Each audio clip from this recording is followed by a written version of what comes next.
Assalamualaikum warahmatullahi wabarakatuh. Tetap semangat untuk seluruh rekan mahasiswa di sana. Hari ini saya akan menyampaikan tinjauan umum mata kuliah. Ya.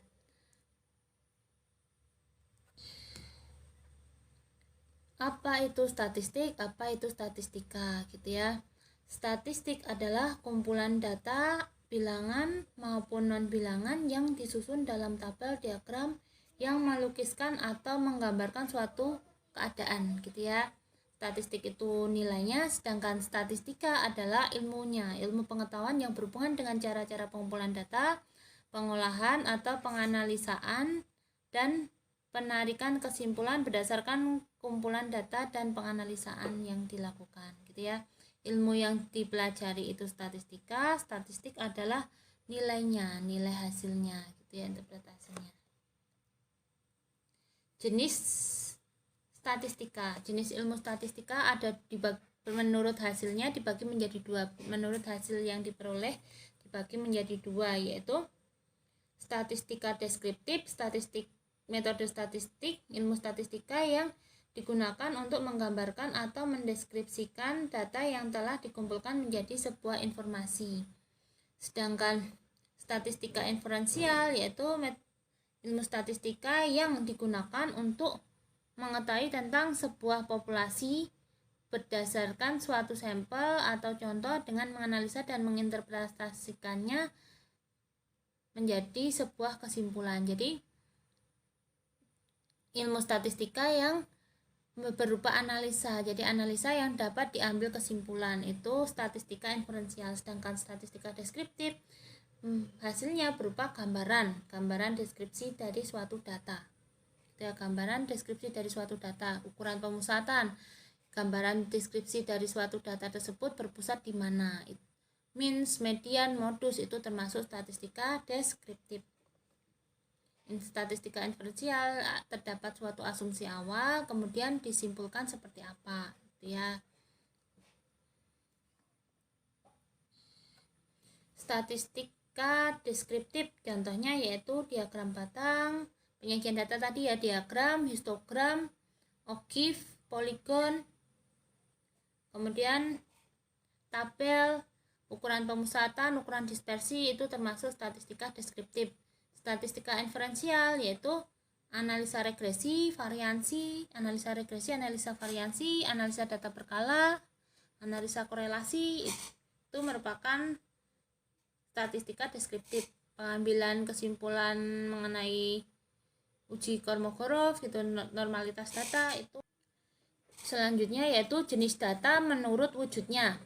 Kira-kira data itu berwujud apa, gitu ya. Ada yang berbentuk numerik, ada yang berbentuk non numerik.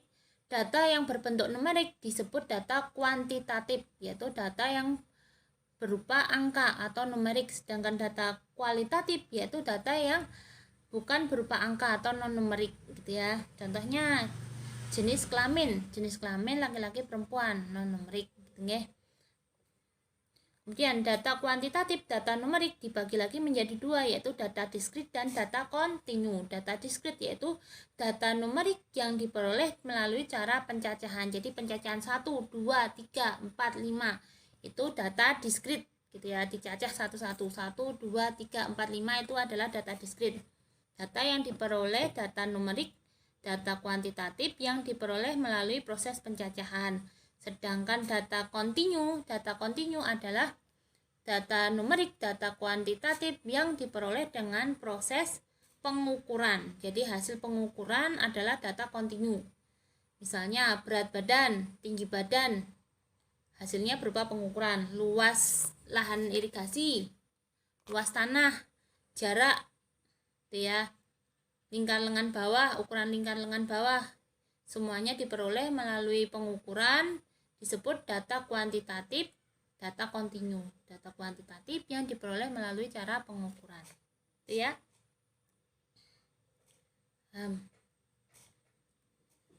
Nih, data kualitatif contohnya data yang berupa bukan angka, jenis kelamin, warna, asal suku, terus asal sekolah, terus data kuantitatif tadi data yang berupa angka atau numerik. Data diskrit data yang diperoleh melalui proses pencacahan, jumlah mahasiswa, jumlah kehadiran mahasiswa, kemudian jumlah karyawan, jumlah mobil yang melewati daerah, jumlah nasabah, terus jumlah konsumen gitu ya. Data kontinu, data kuantitatif yang diperoleh melalui proses pengukuran. Tadi udah disebutkan banyak ya, berat badan, jarak antar kota, luas lahan, kemudian luas bangunan. Ada lagi tadi ukuran lingkar lengan bawah ya, untuk menghitung body mass index ya, lingkar lengan bawah, ukuran kerangka. Jadi hasil yang diperoleh berdasarkan proses pengukuran, yaitu data kontinu. Tadi sudah disampaikan jenis data berdasarkan wujudnya, numerik, non numerik. Sekarang jenis data menurut proses pengambilan. Bagaimana cara memperolehnya gitu ya.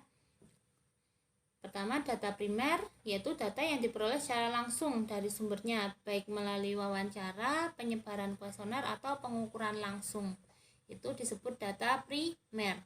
Sedangkan data sekunder adalah data yang diambil atau disadur dari pihak lain, dari website pemerintah gitu ya, wps.go.id, website Pemkot, website Satgas Covid gitu ya. Semisal pengen mencari data jumlah kasus COVID, itu COVID, ada website resmi COVID ya. Data sekunder, data yang diambil atau disadur dari pihak lain, misal dari jurnal atau jurnal yang sudah dipublikasi, jurnal publikasi, penelitian, ataupun website resmi pemerintah ya. Ini bisa dilihat sendiri ya, ini contoh, kalian bisa bedakan mana data diskrit dan data kontinu ya. Terus skala pengukuran data ada 4, yaitu nominal, ordinal, interval, dan rasio. Skala nominal adalah angka yang diberikan pada objek atau variabel pengukuran yang hanya memiliki arti sebagai label saja, yaitu sebagai label atau pembedaan saja, tidak memiliki tingkatan. Itu skala nominal. Angka yang diberikan pada objek atau variabel pengukuran yang hanya memiliki arti sebagai label saja, skala nominal. Misal jenis kelamin laki-laki perempuan, tidak ada tingkatan laki-laki lebih tinggi daripada perempuan di status data seperti itu. Artinya hanya pembeda laki-laki perempuan, jenis kelamin. Kemudian skala ordinal, angka yang diberikan pada objek atau variabel pengukuran mengandung pengertian tingkatan. Jadi selain sebagai label, terdapat skala ordinal, skala tingkatan gitu ya. Skala ordinal yaitu angka yang diberikan pada objek atau variabel pengukuran mengandung pengertian tingkatan. Contohnya apa di sini? Di sini kalau ini kuesioner, bagaimana prestasi belajar Anda semester lalu? Baik, sangat baik, baik, sedang-sedang saja, buruk, sangat buruk, misal seperti itu. Atau contoh skala ordinal lainnya yaitu lulusan SD, SMP, SMA, kemudian SMA atau SMK, kemudian perguruan tinggi, terus pasca sarjana, misal seperti itu. Itu skala ordinal, contoh data yang memiliki skala pengukuran ordinal. Kemudian skala interval, angka yang diberikan pada objek atau variabel pengukuran yang mengandung sifat ordinal ditambah sifat jarak atau interval. Nih, yang membedakan skala interval dengan rasio adalah apa? Terdapat unsur jarak atau sifat interval, tetapi untuk skala rasio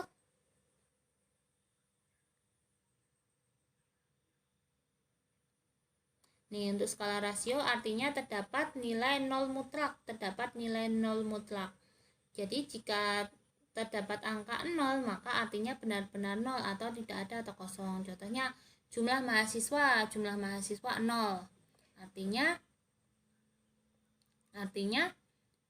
tidak ada mahasiswa. Jadi jumlah mahasiswa yang mengikuti mata kuliah statistik adalah 0. Artinya tidak ada yang mengikuti mata kuliah statistik semester ini. Gitu ya. Itu skala rasio. Sedangkan skala interval itu nolnya bukan 0 absolut. Jadi 0 itu bukan artinya tidak benar-benar 0 atau tidak ada atau kosong untuk skala interval. Contohnya suhu badan. Jika suhu ruangan, bukan suhu badan ya, suhu ruangan itu 0 derajat. Itu artinya bukannya tidak ada suhunya, tetapi sebesar 0 derajat gitu ya. Ada kan suhu di luar negeri gitu ya, suhu ruangan kalau musim dingin -3, -2 gitu ya. Tuh. Paham ya? Jadi bedanya skala interval sama skala rasio. Cukup sekian perkuliahan hari ini, sampai di sini. Tinjauan umum atau gambaran awal atau pengantar dari mata kuliah statistik. Itu ya. Assalamualaikum warahmatullahi wabarakatuh. Tetap semangat. Untuk pertemuan selanjutnya saya sampaikan metode sampling.